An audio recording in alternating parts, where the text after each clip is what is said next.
ప్రియమైన దేవుని పిల్లలారా, ప్రభువైన యేసుక్రీస్తు వారి పేరట మీ అందరికీ వందనాలు.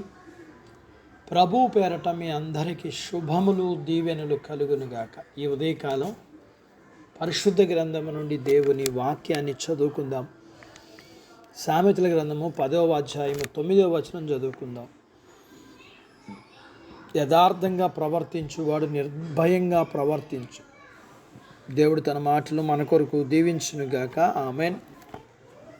ప్రియమైన దేవుని పిల్లలారా, యథార్థంగా ప్రవర్తించేవాడు తన ప్రవర్తనలో ఖచ్చితంగా ఆచితూచి అడుగు వేస్తాడు. కాబట్టి అతడి జీవిత విధానం నెమ్మదిగా సాగిపోతుంది. అయితే అతడు వేసే ప్రతి అడుగు, అతడు తీసుకునే ప్రతి నిర్ణయం ఖచ్చితంగాను నిర్భయంగాను ఉంటాయి.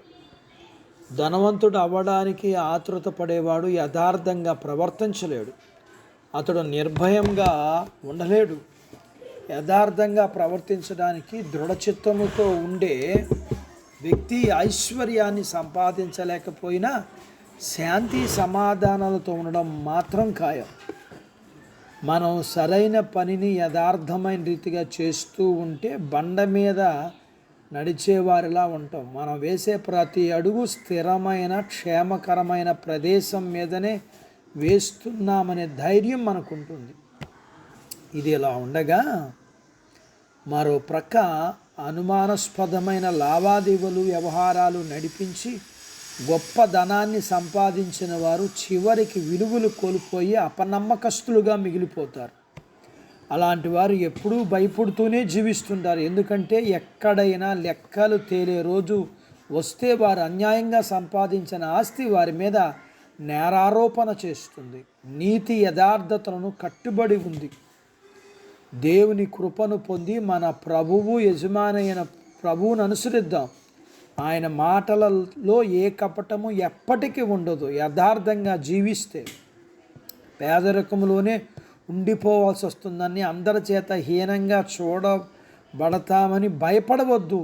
ఎలాంటి దుస్థితి పరిస్థితుల్లోనూ అది ఏమైనప్పటికీ మన మనస్సాక్షి అంగీకరించని ఏ చిన్న పని కూడా చేయొద్దు. మన అంతరంగంలో శాంతిని కోల్పోతే గొప్ప ధననిధిని కోల్పోయినట్టే. మనం ప్రభు మార్గములోనే నిలకడగా ఉండి ఎన్నడూ మన మనస్సాక్షికి వ్యతిరేకంగా పాపం చేయకుండా ఉంటే మిగతా లోకస్తులందరికంటే మనం నిర్భయంగా జీవిస్తాం.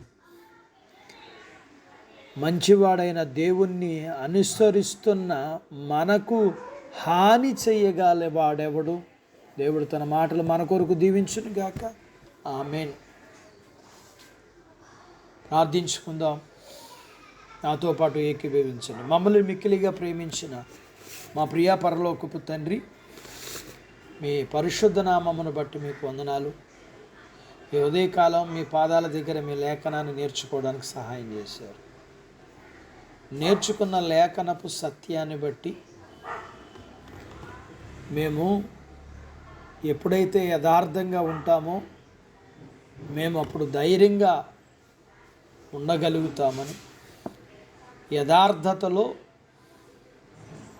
ఒకవేళ మేము ఎలాంటి పేద స్థితిలో ఉన్నప్పటికీ మాకు మీరిచ్చే శాంతి సమాధానం నెమ్మది ఉంటాయని, అది భయపడని నెమ్మది కలిగి ధైర్యాన్ని ఇచ్చే జీవితాన్ని ఇస్తుందని మేము నేర్చుకోవడానికి సహాయం చేశారు.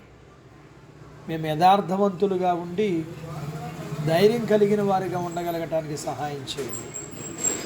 మీ పిల్లల్ని దీవించండి. చిన్న బిడ్డలను, యవనస్తులను, వృద్ధులను, స్త్రీలను, పురుషులను దీవించండి. వారి చదువులు, ఆరోగ్యాలు, ఉద్యోగ ప్రయత్నాల్లో విజయాలు ఇవ్వండి. ఉద్యోగాలలో ప్రమోషన్స్ ఇవ్వండి. చేతి పనులు, వ్యాపారాలు, పొలాలు, పశువులను దీవించండి.